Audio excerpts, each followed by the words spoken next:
Hello guys, എല്ലാവരും സുഖമായിട്ടിരിക്കുമെന്ന് വിചാരിക്കുന്നു. എല്ലാവരും ഹാപ്പി ആയിട്ടിരിക്കുക.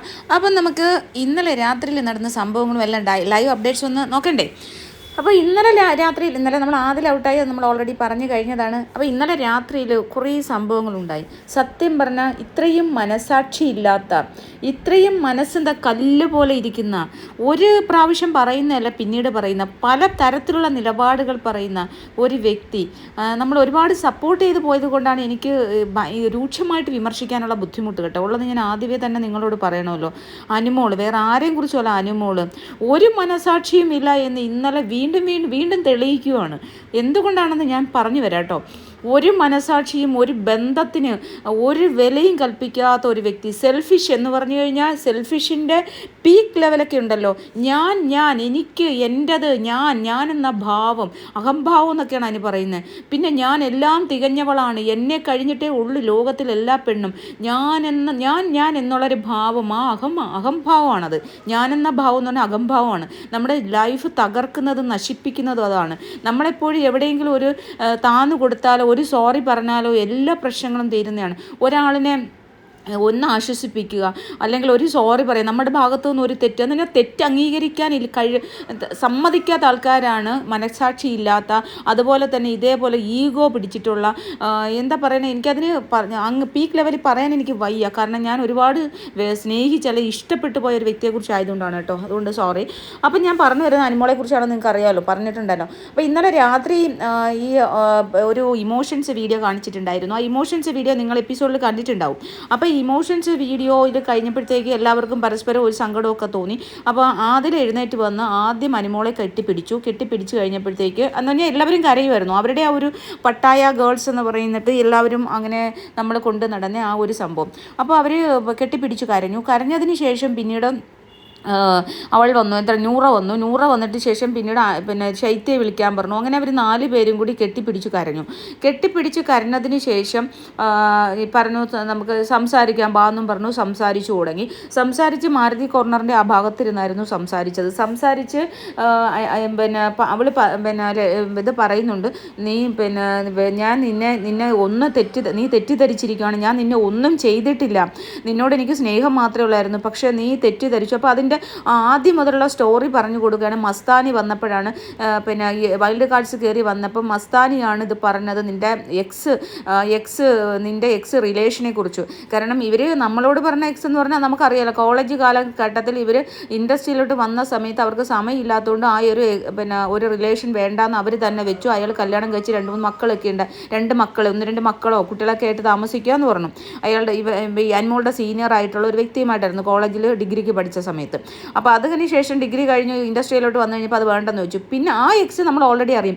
ഇത് വേറെ ഏതോ ഇപ്പം അതായത് എനിക്ക് തോന്നുന്നു ജീവൻ ഗോപാലുമായിട്ടുള്ള റിലേഷൻ ആയിരിക്കുന്നു. കാരണം ജീവൻ ഗോപാൽ വന്നു കഴിഞ്ഞപ്പം അനുമോൾ തന്നെ പറയുന്നുണ്ടല്ലോ, എൻ്റെ ജീവിതം നശിപ്പിച്ചവനാണ്, അവൻ എന്നെ ആത്മഹത്യയുടെ അടുത്തുവരെ തള്ളിയിട്ടവനാണ് എന്ന് നമ്മൾ ബിഗ് ബോസ് കേൾപ്പിച്ചതുകൊണ്ട് അത് അനുമോൾ അറിയുന്നില്ല, ആർക്കോട്ട് പറഞ്ഞു കൊടുക്കാനും പറ്റില്ല. അതൊക്കെ പുറത്ത് വരാൻ പറയട്ടെ. കാരണം അകത്തിരിക്കുന്ന ഒരാളിനെ മനസ്സ് വിഷമിപ്പിക്കേണ്ട കാര്യമില്ലല്ലോ അത്.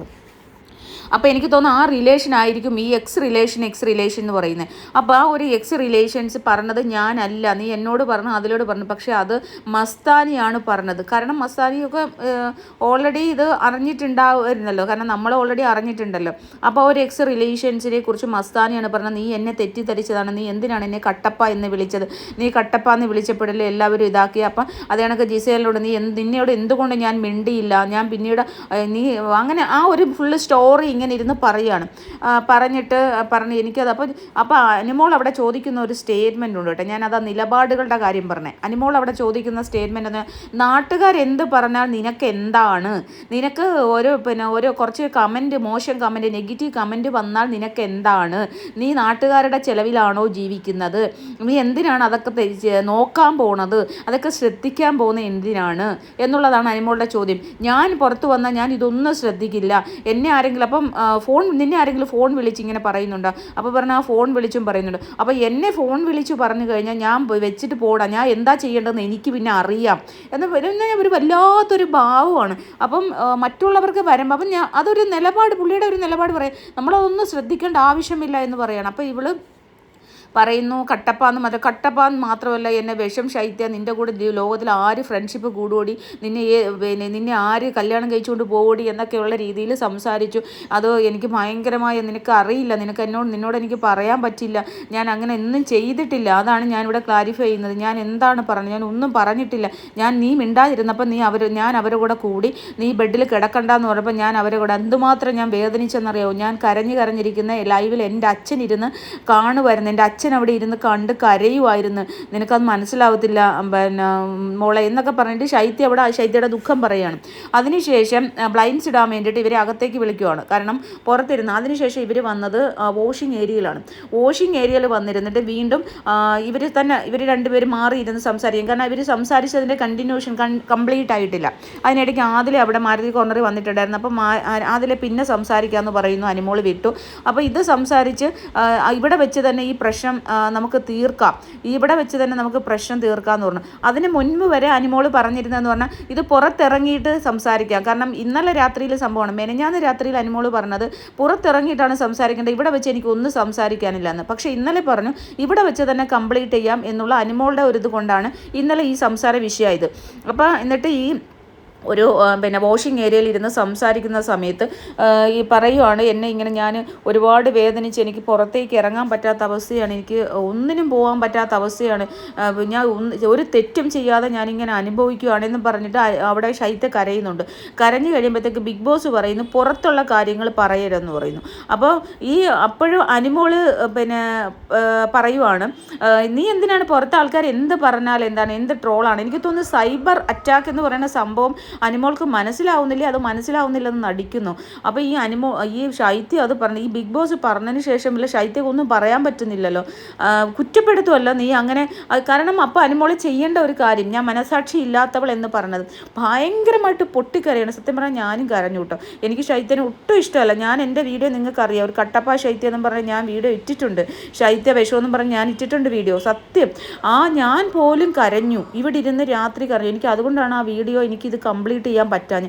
നമ്മൾ എത്ര വലിയ ദുഷ്ടരാണെങ്കിലും നമ്മൾ സ്ത്രീകളല്ലേ, ഒരാൾ കരയുന്നത് ഇപ്പോഴും എനിക്ക് കണ്ണ് നിറഞ്ഞു വരുന്നു. ഒരാൾ കരയുന്നത് കാണുമ്പോൾ ഒരു മനസാക്ഷി ഉണ്ടല്ലോ, നമ്മൾ അറിയാതെ നമ്മുടെ കണ്ണ് നിറയും. അതാണ് എനിക്ക് തോന്നുന്നത് പുരുഷന്മാരും സ്ത്രീകളും തമ്മിലുള്ള ഒരു വ്യത്യാസം അതാണ്. പുരുഷന്മാർ കുറച്ചുകൂടി അങ്ങനെ ഒരു ഇമോഷൻസ് കൺട്രോൾ ചെയ്യാൻ അറിയാം, സ്ത്രീകൾക്ക് അതില്ല. പക്ഷേ ഏത് സ്ത്രീ ആയാലും ഏത് പുരുഷനായാലും കണ്ണൊന്നും നനയാത്ത ഒരു വ്യക്തി എന്ന് പറയുമ്പോൾ 1% മനസാക്ഷിയില്ല, ബന്ധത്തിന് ഒരു വിലയും കൽപ്പിക്കുന്നില്ല. സ്വന്തം കാര്യം ചിന്താബ, സെൽഫിഷ്, എൻ്റെ കാര്യം നടത്താൻ വേണ്ടിയിട്ട് ഞാൻ ആരുടെ കൂടെയും കൂടും, ആരുടെ കൂടെയും നിൽക്കും. ഞാൻ എൻ്റെ അച്ഛനും എൻ്റെ അമ്മ, നീ അവരോട് സ്നേഹം ഉണ്ടോ എന്താ? കാരണം അവരെയും കരിവാരി തേച്ചുകൊണ്ടിരിക്കുകയല്ലേ. അവർക്ക് ചിലവിന് കൊടുക്കുന്ന ഞാൻ ചേച്ചിയുടെ വീട് വെച്ച് കൊടുത്തത്, ഞാൻ ചേച്ചിയുടെ മോന് ഫീസ് വരെ കൊടുക്കുകയെന്ന് പറയുമ്പോൾ അവർക്ക് എന്തൊരു നാണക്കേടാ സമൂഹത്തിൽ. അവരൊക്കെ പിന്നെ എന്തിനാ ജീവിക്കുന്നത്? സത്യം ഞാൻ അതും അതിശയിക്കുന്നത്. കാരണം എന്ത് ചെയ്താലും വിളിച്ചു പറയുന്ന ഒരു സ്ത്രീ, ആർക്ക് എന്ത് ചെയ്താലും വിളിച്ചു പറയുന്ന ഒരു സ്ത്രീയുടെ കയ്യിൽ നിന്ന് ഒരു സഹായം വാങ്ങിച്ചാൽ എന്തായിരിക്കും നാളത്തെ അവസ്ഥ? അതവിടെ നിൽക്കട്ടെ. അങ്ങനെ ഭയങ്കരമായിട്ട് നിലവിളിക്കുകയാണ്. അഭിലാഷ് വരുന്നുണ്ട്, അഭിലാഷ് സമാധാനിപ്പിക്കുന്നുണ്ട്. ഒരു കൈ പോലും ആ തോളയിൽ തട്ടി ഒന്ന് സമാധാനിപ്പിക്കാൻ അനിമോൾ തുനിഞ്ഞില്ല. അനിമോൾ ഒരു ചിരിയോടുകൂടി അവളുടെ മുഖത്തേക്ക് നോക്കിക്കൊണ്ടിരിക്കുകയാണ് ഈ ശൈത്യയുടെ. സത്യം ഞാൻ അതിശയിച്ച്. ഈ അനിമോൾ എന്ന് പറയുന്ന വ്യക്തി ഉണ്ടല്ലോ, എന്താ പറയണ, സത്യം പറഞ്ഞു കഴിഞ്ഞാൽ ഇവർ പേരിട്ട കണക്ക് വടയക്ഷി പോലുള്ളൊരു സംഭവം ഇല്ലമാതിരി. ഇതിൽ ഒരു മനസാക്ഷിയുമില്ലാത്ത കട്ടിയായ യക്ഷിമാരെ നമ്മൾ ചിത്രത്തിൽ സിനിമകളിലൊക്കെ കാണൂലേ, അതുപോലുള്ളൊരു ക്യാരക്ടറൊക്കെ ആയിട്ടാണ് എനിക്ക് തോന്നുന്നത്. കാരണം ഇത്രയും മനസ്സാക്ഷിയില്ലാത്ത വ്യക്തി. അപ്പം പല ആൾക്കാരും ഇനി അവരുടെ ഫാൻസ് എന്ന് പറയുമ്പോൾ അത്രമാത്രം സഹിച്ചാണെന്ന്. നമ്മളൊക്കെ സഹിച്ച കാര്യങ്ങൾ അറിഞ്ഞാൽ 18 വയസ്സാവുന്നതിന് മുമ്പ് ജീവിതത്തിൻ്റെ 18 വയസ്സ് മുതൽ എല്ലാ വേദന അനുഭവിച്ചൊരു വ്യക്തിയാണ് ഞാൻ. നിങ്ങളുടെ മുമ്പിൽ ഇങ്ങനെ ഇരുന്ന് വർത്തമാനം പറയുന്നത് ഞാൻ എൻ്റെ സ്വന്തം പ്രയത്നം കൊണ്ട് പഠിച്ച് LLBയും LLM എല്ലാം കേരള യൂണിവേഴ്സിറ്റിയിൽ നിന്ന് റാങ്ക് വാങ്ങിച്ച ഒരാളാണ്. ഒരു കൊച്ചിനെ വളർത്താൻ, അതിൻ്റെ ഇടയ്ക്കൂടെ ഒരു കൊച്ചിനെ 18-19 വയസ്സാവുന്നതിന് മുമ്പേ ഒരു മോൻ ജനിച്ചു. അതിനെ വളർത്താൻ ഞാൻ അനുഭവിച്ച ബുദ്ധിമുട്ട്, അതിനെ പ്രസവിക്കുന്നതിന് മുമ്പ് തന്നെ, അതിലൊക്കെ ഭയങ്കരമായ വലിയ കഥകളാണ്. ഞാനിത് എൻ്റെ പേഴ്സണൽ ലൈഫ് എനിക്ക് ഒരിക്കലും പറയാൻ ഇഷ്ടമില്ല. അപ്പോൾ അങ്ങനെ ഒരുപാട് വേദനകളിൽ കൂടി 10-18 വയസ്സാവുന്നതിന് മുമ്പേ ഒരുപാട് കഷ്ടതകളിൽ കൂടി അനുഭവിച്ച് ജീവിച്ച് അച്ഛനും മരിച്ചു, ഈ എല്ലാ വേദനകളിൽ കൂടി അപ്പം അതും ഒരു വലിയ ഹൈ ലെവലിൽ ജീവിച്ച ഒരു വ്യക്തിയാണ് ഞാൻ. ഒരു വലിയ നല്ല ഒരു ലെവലിൽ ജീവിച്ച ഞാൻ ഇങ്ങേ അറ്റത്തെ ഒരവസ്ഥയിൽ ജീവിച്ച ഇതെല്ലാം താണ്ടിയിട്ടാണ് ഞാൻ എൻ്റെ എഡ്യൂക്കേഷൻ കംപ്ലീറ്റ് ചെയ്തത്, എൻ്റെ കുഞ്ഞിനെ പഠിപ്പിച്ചത്. അപ്പോൾ അങ്ങനെ അതിൽ നിന്നാണ് ഞാനിപ്പോൾ എൻ്റെ സന്തോഷത്തിൽ ഞാനിപ്പോൾ നമ്മൾ ഒരുപാട് വേദനകൾ അനുഭവിക്കുമ്പോൾ നമുക്ക് ദൈവം ഒരു സന്തോഷം തരുമെന്ന് പറയുമല്ലോ, ആ ഒരു സന്തോഷത്തിലാണ് ഞാൻ ഇപ്പോൾ മുന്നോട്ട് പോകുന്നത്. അപ്പോൾ ഇതൊക്കെ കാണുമ്പോൾ ഇവർ പറയുന്ന ഇവർ മാത്രമാണ്, ഇവരൊക്കെ എന്താണ് അനുഭവിച്ചത്, ഇവർക്ക് അച്ഛനും അമ്മയും ഉണ്ട്, താങ്ങാൻ ആരുണ്ട്, ഇത് രണ്ടും ഇല്ലാത്ത ആളാണ് ഞാൻ. മനസ്സിലായില്ലേ? അപ്പോൾ ഇത് ഒരു കൊച്ചിൻ്റെ, എനിക്ക് സത്യം പറഞ്ഞാൽ എനിക്ക് തൊണ്ടയിടായിരുന്നു. ഒരു പെണ്ണ് കരയുന്ന കണ്ടിട്ട് അവൾ പൊട്ടിക്കരയാണ്. അവൾ പറഞ്ഞെങ്കിൽ എൻ്റെ കാര്യം കൊണ്ടല്ല, എൻ്റെ മാതാപിതാക്കൾ കിടന്ന് വേദനിക്കുന്നു, എൻ്റെ മാതാപിതാക്കൾ കണ്ണുനീരൊഴുക്കുമ്പോൾ എനിക്കത് സഹിക്കാൻ പറ്റുന്നില്ല എന്ന് പറഞ്ഞൊരു പൊട്ടിക്കരയുമ്പോൾ ജസ്റ്റ് ഒന്ന് കെട്ടിപ്പിടിച്ച് ഒന്ന് തലോടി, മോളെ നീ വിഷമിക്കണ്ട, ഞാൻ ക്യാമറയിൽ വന്ന് പറയാം, എൻ്റെ ഫാൻസിനോട് ഞാൻ പറയാം, ഇനി ആ ഇതിനെ ഒന്നും ചെയ്യരുത്, ആരും ഒന്നും പറയരുത്, അവളൊന്നും തെറ്റിയില്ല. കാരണം അവൾ കണ്ടസ്റ്റൻ്റ് അല്ല, അത് മനസ്സിലാക്കണം. അവളൊരു ഗെയിം ഇപ്പോൾ കളിക്കുന്നില്ല, അവൾ ഗസ്റ്റായിട്ട് വന്നതാണ്. ഇനി ആരും അവളെ ഉപദ്രവിക്കല്ലേ, പിന്നെ നിങ്ങൾ ഒരു കാര്യം കൊണ്ടുപോലെ അവളെ ഒന്നും പറയരുത് എന്ന് ആ ക്യാമറയുടെ മുന്നിൽ ഒരു വാക്ക് പറഞ്ഞിരുന്നെങ്കിൽ അവിടെ അനിമോളെന്ന് പറയുന്ന വ്യക്തിയെ ഞാൻ അംഗീകരിച്ചു കൊടുത്തേനെ. സത്യം, ഞാനിനി ദൈവം തമ്പുനെ എതിർത്താലും ഞാൻ അനിമോളെന്ന് പറയുന്ന ഒരു വ്യക്തിയെ, ഒരു സ്ത്രീയെ ഞാൻ അംഗീകരിച്ചു കൊടുത്തേനെ. അവർ കുഞ്ഞു കുട്ടിയല്ല, അവർ 30-31 വയസ്സായ ഒരു മെച്യൂരിറ്റിയുള്ള സ്ത്രീയാണ്. ഞാൻ പറഞ്ഞില്ലേ 31 വയസ്സ് ആവുമ്പോൾ എൻ്റെ മോൻ തന്നെ 10-11 6ാം ക്ലാസ്സിൽ പഠിക്കുകയാണ്. 6ാം ക്ലാസ്സിൽ പഠിക്കുന്നൊരു കുഞ്ഞിൻ്റെ അമ്മയാണ് 31 വയസ്സിൽ ഞാൻ. ഒന്ന് ആലോചിച്ച് നോക്കി, 6ാം ക്ലാസ്സിലാണോ അവൻ? 31 വയസ്സിൽ അവൻ 6ാം ക്ലാസ്സിലല്ല, അവൻ 7ാം ക്ലാസ്സിലായെന്ന് തോന്നുന്നു. അപ്പോൾ നമ്മൾ അത്ര സ്ട്രഗിൾ ചെയ്ത് നമ്മൾ ജീവിച്ച ആൾക്കാരായിരുന്നു. നമുക്കിതൊക്കെ കാണുമ്പോഴേ നമുക്ക് ആ വേദനയുണ്ട്. നമ്മൾ ഇന്നും ഓരോ മനുഷ്യരെയും ചേർത്ത് പിടിക്കുകയാണ്. ആ സ്ട്രഗിളിൽ നിന്ന് പഠിച്ച് ഇന്നും ആൾക്കാരെ സഹായിക്കാൻ വേണ്ടിയിട്ടാണ് ഞാൻ ഇന്ന് വക്കീലോണി ചെയ്യുന്നത്. വെറും LLB അല്ല, ഞാൻ 4 പോസ്റ്റ് ഗ്രാജുവേഷൻ അതിന് നേടി. വെറും ഡിഗ്രി തുടക്കത്തിൽ നിന്ന് ഞാൻ 4 പോസ്റ്റ് ഗ്രാജുവേഷൻ നേടിയ വ്യക്തിയാണ്, സ്വന്തമായിട്ട് ഒരു മനുഷ്യ ഹെൽപ്പ് ചെയ്യാതെ. എന്തുമാത്രം അധ്വാനിച്ചിട്ടുണ്ടെന്നറിയാം. അത് ഞാൻ താഴ്ന്ന വീട്ടിൽ നിന്നല്ല ജനിച്ചത്, 5 ഏട്ടന്മാരുടെ പെങ്ങളായിട്ട് ജീവിച്ചതാണ്. ആ അവസ്ഥയിൽ നിന്ന് നമുക്കുണ്ടായ ദുരനുഭവം കൊണ്ടുണ്ടായതാണ്. അതൊക്കെ ഒരു വലിയ കഥ, ഒരു സ്റ്റേറ്റ്മെൻറ്റ്. ഇതെല്ലാം അനുഭവിച്ചു വന്ന ഒരു വ്യക്തി ആയതുകൊണ്ടാണ് എനിക്കിത് കാണുമ്പോൾ എനിക്ക് സത്യം പറഞ്ഞാൽ പുച്ഛമാണോ എന്താണ് തോന്നുന്നതെന്ന് എനിക്ക് മനസ്സിലാവുന്നില്ല. ഒരു മനുഷ്യ സ്ത്രീയല്ലേ, ഒരു വ്യക്തിയല്ലേ പൊട്ടിക്കരയുന്നത്? ഒന്ന് സമാധാനിപ്പിച്ചൂടെ? അറ്റ്ലീസ്റ്റ് ഒരു ക്യാമറയിൽ വന്ന് പറഞ്ഞൂടെ ഇനി അവളെ ആരും ദ്രോഹിക്കില്ലെന്ന്? ഇവരുടെ PR ഏറ്റെടുത്തിരിക്കുന്ന യൂട്യൂബ് തെണ്ടി വിവരമില്ലാത്ത 4 ചെറ്റകൾ എന്താണ് ആ പെണ്ണിനെ കാണിക്കുന്നത്? അവൾ എന്ത് തെറ്റാണ്? അവളവിടെ ഗെയിം കളിച്ചു, അവളെന്തോ പറഞ്ഞു, അതിന് അവൾ വിഷമാണ്, അവൾ മറ്റേതാണ്, അവൾ മറിച്ചതാണ്. ഈ അനിമോള് ചെയ്തതിൻ്റെ 1% തെറ്റ് അവൾ ചെയ്തിട്ടില്ല. അനിമോള് ചെയ്ത തെറ്റുകൾ നമുക്ക് എണ്ണിയാണ് പറയാൻ പറ്റുന്നത്, അല്ലേ? ഒരു മനുഷ്യനെ ഇല്ല വ്യക്തിഹത്യ ചെയ്യാത്തത്. ഒരുവിധമുള്ള എല്ലാ സ്ത്രീകളെയും വ്യക്തിഹത്യ ചെയ്തിട്ടുണ്ട്. എന്നിട്ട് പറയുന്നു ഇവിടെ വരുന്ന പെണ്ണുങ്ങൾക്കെല്ലാം എന്നോട് ഭയങ്കര എന്തോ കുശുമ്പാണ്, എന്താണ് അവർക്ക് പറ്റിയെന്ന്. അവരനുഭവിച്ച സൈബർ അറ്റാക്കാണ്, അവർ പുറത്ത് നേരിട്ട ആക്രമണമാണ് അവരെ കൊണ്ട് അങ്ങനെ പറയിക്കുന്നത്, അല്ലേ? നമുക്ക് നമ്മുടെ പേഴ്സണൽ ലൈഫ് പറയാം, പക്ഷേ അത് പറയുന്നതിനൊരു ലിമിറ്റുണ്ട്. ഇത് ചുമ്മാതെ പാരാദൂരം എന്ത് പറഞ്ഞാൽ എൻ്റെ ദാരിദ്ര്യം, എനിക്ക് അതാണ്, എനിക്ക് ഇതാണ്. ഇവർക്ക് 10-30 വയസ്സേ ആയിട്ടുള്ളൂ, ഇവർക്ക് 10-31 വയസ്സേ, കല്യാണം കഴിച്ചിട്ടില്ല, ഇവർക്ക് കുട്ടി പരാധീനങ്ങളില്ല. പിന്നെ ഇവർക്ക് എന്താണ് ബുദ്ധിമുട്ട്? ഇവർ അച്ഛനും അമ്മയും ജീവിച്ചിരിപ്പുണ്ട്, ചേച്ചിക്ക് ഗവൺമെൻറ് എംപ്ലോയി ആണ്, അവരെ ചേച്ചി കല്യാണം കഴിച്ച് ഭർത്താവുണ്ട്, ഒരു കുട്ടിയുണ്ട്. പിന്നെ എന്തിനാണ് ഇവരേതാണ്ട് ഏതാണ്ട് ദാരിദ്ര്യം അനുഭവിക്കുന്നത്? വെറും ഡിഗ്രി, സാധാരണ ഇന്ന് പഴയ 10th പോലെ ഉള്ളൂ ഇപ്പോഴത്തെ ഡിഗ്രി എന്ന് പറയുന്നത്. ആ വെറും ഡിഗ്രിയും പഠിച്ചുകൊണ്ട് വന്നിട്ട് ഞാൻ ഏതാണ്ട് ഭയങ്കര സ്ട്രഗിൾ ചെയ്തു. അവർ സാമ്പത്തിക, എന്താ പറയുക, സ്വത്തുണ്ടാക്കുവാണ്. അവരുടെ സ്വത്ത് സമ്പാദനത്തിന് നമ്മൾ എന്താ വേണം? അവർ വലിയ ഭയങ്കര മുട്ടൻ ആർഭാടകരമായ വീട് ചേട്ടത്തിക്ക് വെച്ച് കൊടുത്തു. ചേട്ടത്തിക്ക് സ്ത്രീധനം ഒന്നും കൊടുത്തിട്ടില്ല. അതൊക്കെ തന്നെ വലിയ പുറത്തേക്ക് സ്ത്രീധനം കൊടുത്താണ് ഒരു പെണ്ണിനെ കല്യാണം കഴിക്കേണ്ടത്. പെണ്ണിൻ്റെ സ്വഭാവവും ഇതെല്ലാം കണ്ടിട്ടാണ് ഒരാൾ വന്ന് കല്യാണം കഴിക്കണം, അല്ലേ? ചിലതിൽ ചിലപ്പോൾ അബദ്ധങ്ങൾ പറ്റും, ചിലവർ മരിച്ചു പോകും, ചിലവർ ഏതെങ്കിലും പ്രശ്നത്തിൽ വരും. അങ്ങനെയാണ് ഓരോരുത്തരും വേണ്ടാന്ന് വെക്കുന്നത്.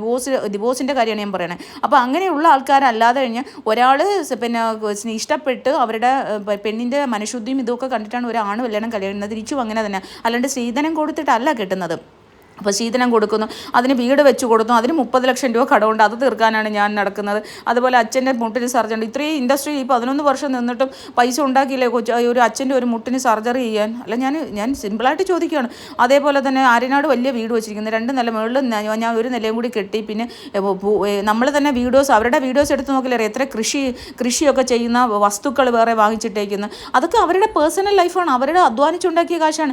പിന്നെ എന്തിനാണ് എനിക്കില്ല എന്നും പറഞ്ഞിട്ട് ഇല്ലായ്മ പറഞ്ഞിട്ട് വോട്ട് വാങ്ങിക്കാൻ വരുന്നത്? അതുപോലെ ഈ സകലമാന പെൺപിള്ളേർ ഇവരെ കുറ്റം പറയുന്നുണ്ട്. ഈ കുട്ടികളെയല്ല, ഈ പെണ്ണുങ്ങളെയല്ല എന്ത് മോശമായിട്ടാണ് പറഞ്ഞത്. ബിൻസി അപ്പാനിയോട് ചേർത്ത് ഇപ്പം പോലും മെനഞ്ഞാന്ന് കൂടി പറഞ്ഞെന്നുള്ളതാണ്. നടന്നു പോകുമ്പോൾ കെട്ടിപ്പിടിക്കുന്നതും ഉമ്മ വയ്ക്കുന്നതും ഒരു പാത്രത്തിൽ നിന്ന് കഴിക്കുന്നതും. ഇനി പുറത്ത് വരുമ്പോൾ അപ്പാനിയും മടിയും ബിൻസിയുടെ അവസ്ഥ എന്താവും? നമ്മൾ ചെയ്യുന്നത് ആദ്യം മനസ്സിലാക്കണം. നമ്മൾ എന്ത് ചെറ്റത്തരവും വിളിച്ചു പറഞ്ഞ് ഞാൻ നല്ലത്, എന്നെ കഴിഞ്ഞേ ഉള്ളൂ ഈ ഭൂലോകത്ത് ആരും എന്ന് ചിന്തിക്കുന്ന വൃത്തികെട്ട ക്യാരക്ടറാണ് അനിമോളുടേത്.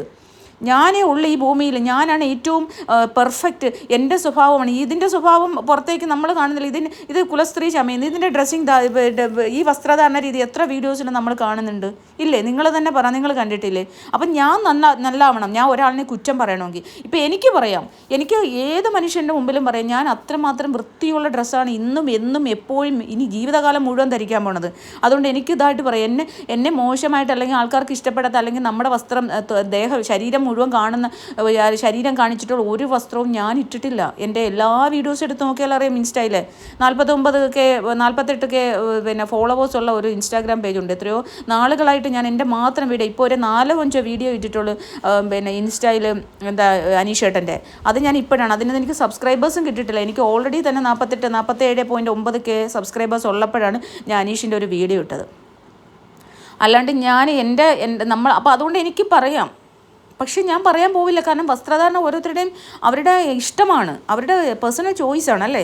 അപ്പം നമ്മൾ മറ്റുള്ള ആരെ എന്തിനാണ് കുറ്റം പറയുന്നത്? ഞാൻ എന്തിനാണ് വലിയ കുലസ്ത്രീയാണെന്ന് പറയുന്നത്? അവർ ഡ്രസ്സിങ് ഇടുന്നത് മോശം, അവരവിടെ നിൽക്കുന്നത് മോശം, അവർ ഒരുമിച്ചിരിക്കുന്ന അനിമോൾ ഏത് ആണുങ്ങളുടെ കൂടെയാണ് ഇരിക്കാത്ത ഈ ബിഗ് ബോസ് ഹൗസിനുള്ളിൽ? പിന്നെ ഈവൻ അനീഷാണ് തൊട്ടടുത്തിരിക്കാത്തത്. വേറെ എല്ലാവരുടെ കൂടെയും പോയി അടുത്ത് സോഫയിൽ ഇരിക്കുകയും അവരെ കയ്യെ പിടിക്കുന്നതും കാണാത്ത ഏത് ആമ്പിള്ളാരുണ്ട്, ഏത് കണ്ടസ്റ്റൻ്റ് ഉണ്ട്? നിങ്ങളൊന്ന് പറ. ഏത് വ്യക്തിയുണ്ട് ഈ ബിഗ് ബോസ് ഹൗസിനുള്ളിൽ അവർ കയ്യിൽ പിടിക്കാത്ത അല്ലെ അവർ ചേർന്നിരിക്കാത്ത ഒരാണുങ്ങൾ? ഈ അനീഷ് അല്ലാതെ വേറെ ആരുണ്ട്? അനീഷ് എപ്പോഴും അകന്ന് നിൽക്കുന്ന ഒരാളാണ്. എന്നിട്ട് സോഫയിൽ അനീഷുമായിട്ട് ഇരുന്നിട്ടുണ്ട്. പക്ഷേ അനീഷ് എപ്പോഴും കുറച്ച് മാറി. എന്നിട്ട് പോലും അനീഷിൻ്റെ ദേഹത്ത് തൊട്ടിട്ടുണ്ട്, തലയിൽ മസാജ് ചെയ്ത് കൊടുക്കുന്നത് അങ്ങോട്ട് ചെന്നിട്ട്.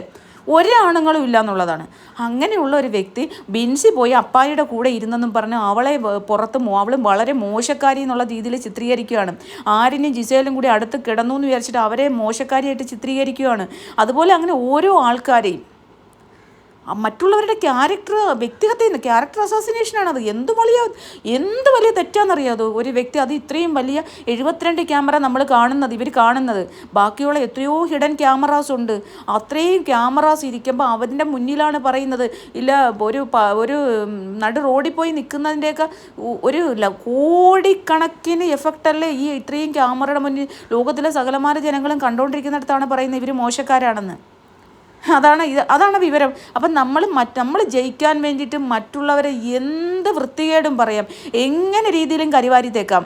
പക്ഷേ എന്നെ ആരും പറയാൻ പാടില്ല. പിന്നെ ഈ കൊച്ചിനോട് ശൈത്യയോട് ഇത് ചോദിച്ചതാണ്, നീ എന്തിനാണ് ഇതിന് വിഷമിക്കുന്നത്? ആ രാത്രി തന്നെ ലക്ഷ്മിയോട് ഇരിക്കുന്നു പറയുന്നത്, നാട്ടുകാരെന്ത് വിചാരിക്കും, നാട്ടുകാർ ഇങ്ങനെയൊക്കെ പറഞ്ഞാൽ എന്ത് വിചാരിക്കും? ഇതെന്ത് സ്റ്റാൻഡാണിത്? ഇന്നലെ നമ്മുടെ ആദില പോയി ഒരു വാക്കുകൊണ്ടല്ല. ഈ നൂറയൊക്കെ എന്തുമാത്രം സ്നേഹമായിട്ട് നടന്നതാണ്. സത്യം പറഞ്ഞു കഴിഞ്ഞാൽ ഇവർ കരഞ്ഞപ്പോഴും ഇവരിങ്ങനെ കടന്ന് തകർന്നപ്പോഴും ഒക്കെ അവരുണ്ടായതുണ്ട്. ഈ അനിമോളെ സംബന്ധിച്ചുള്ള അനിമോൾ എപ്പോഴും പറയാറുണ്ട്, എനിക്ക് ആരെങ്കിലും വേണം. ഒറ്റയ്ക്കല്ല കളിച്ചത് അനിമോളെ കൂടെ എപ്പോഴും ആൾക്കാരുണ്ടായിരുന്നു. ഒരാൾ പോകുമ്പോൾ അടുത്ത ആൾ പിടിക്കും. അവരെയാണ് എപ്പോഴും അനിമോൾക്ക് സപ്പോർട്ടായിട്ട് നിന്നത്. ആ സപ്പോർട്ട് ചെയ്ത് ആ കൊച്ചി ഇന്നലെ ഒറ്റയ്ക്ക് അവിടെ ഇവിടെ ഇരുന്ന് കരയുന്നുണ്ട്. മറ്റവൾ പോയതിൻ്റെ വിഷമം പോകുമെന്ന് അറിയാമെന്നെങ്കിലും പെട്ടെന്ന് അവൾക്കൊരു സങ്കടം ഉണ്ടല്ലോ. അവൾ ഇത്ര 3 വർഷമായിട്ട് ഒരു ദിവസം പോലും മാറി നിന്നിട്ടില്ല. അപ്പോൾ അവൾ കരയുമ്പോൾ അവൾ അടുത്ത് ചെന്നിരുന്ന് ഇത് ലക്ഷ്മിയുടെ അവസ്ഥ എന്താണ്? ലക്ഷ്മി ഒരു ഇതും ഇല്ലാത്ത വ്യക്തി.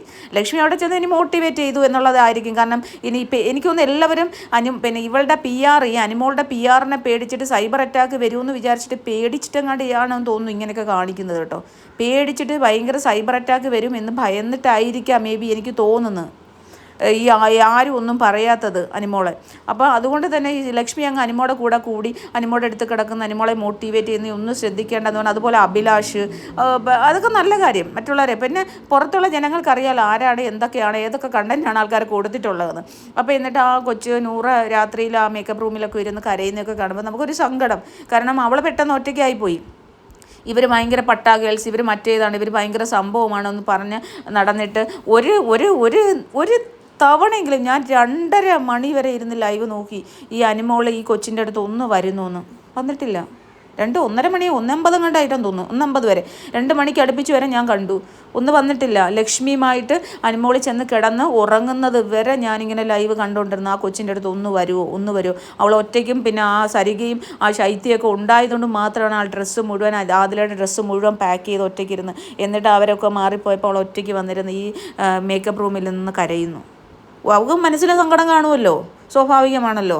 ആ ഒരു അവസ്ഥയിൽ അവൾ ഒറ്റയ്ക്കാകുമ്പോഴല്ലേ ഒന്ന് വന്ന് സമാധാനിപ്പിക്കണം. നൂറ, നീ ഓക്കെ ആണോ എന്ന് ചോദിച്ചാൽ മതി. കൂടുതലൊന്നും പറയണ്ട. ഒരു ഓക്കെ ആണോ, നീ വിഷമിക്കണ്ട കേട്ടോ, ഒരു ദിവസമല്ലേ ഉള്ളൂ, അത് മതി. നമുക്ക് അതൊക്കെയാണ് ഒരു ഏറ്റവും വലിയ ആശ്വാസമാണ്.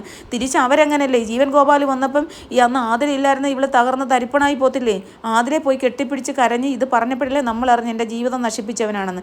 ഇങ്ങനെയുള്ള പല സന്ദർഭങ്ങളുണ്ട്. അപ്പം മനസാക്ഷി വേണം. മനുഷ്യനായാൽ ഒത്തിരി മനസാക്ഷി വേണം. അതാണ് ഒരു നിലപാടുമില്ലാത്ത, ഒരു മനസാക്ഷിയുമില്ലാത്ത, ബന്ധത്തിന് ഒരു വാല്യൂയും കൽപ്പിക്കാത്ത വളരെ സെൽഫിഷായിട്ടുള്ള ഒരു സ്ത്രീ എന്നേ എനിക്ക് ഇവരെ പറയാൻ പറ്റൂ. ഇവർ പുറത്ത് ഭയങ്കരമായിട്ട് ചിരിച്ച് കളിച്ച് ക്യൂട്ട്നെസ് ഓവർലോഡാണ്. ബിഗ് ബോസ് പിന്നെ ഏഷ്യാനെറ്റ് ഇട്ടിട്ടുണ്ട് ക്യൂട്ട്നെസ് ഓവർലോഡ്. ഇങ്ങനെ ക്യൂട്ട്നെസ് ഉണ്ട് എന്ന് കാണിച്ച്, എന്ത് ക്യൂട്ട്നെസ് ആണ് ഉള്ള കുട്ടികളോട് വരുത്തി വെച്ചിട്ടാണ്. കുശുമ്പുണ്ടാന്ന് പറയും. കുറേ ആൾക്കാർ പറയും, നിനക്ക് ഭയങ്കര കുശുമ്പാണ്. എൻ്റെ 7 അയലത്ത് വരാനുള്ള യോഗ്യതയില്ല. എൻ്റെ 7 അയലത്ത് ഞാൻ നാളെ മരിച്ചു പോയാലും ശരി, ഇങ്ങനെയുള്ള ആൾക്കാരെ എനിക്ക് പറയാൻ ഇഷ്ടമില്ല. എന്നാൽ പോലും നിനക്ക് കുശുമ്പല്ലേ എന്ന് ചോദിക്കുന്ന ആൾക്കാരോടാണ് കേട്ടോ, വേറെ ആരോടും അല്ല. നിനക്ക് ഭയങ്കര കുശുമ്പല്ലേന്ന്. എനിക്കൊക്കെ ഇവരെ കുശുമ്പാ, എൻ്റെ ദൈവമേ, എന്നെ ഇവർ കണ്ടിട്ടില്ലാത്തതുകൊണ്ടല്ലേ.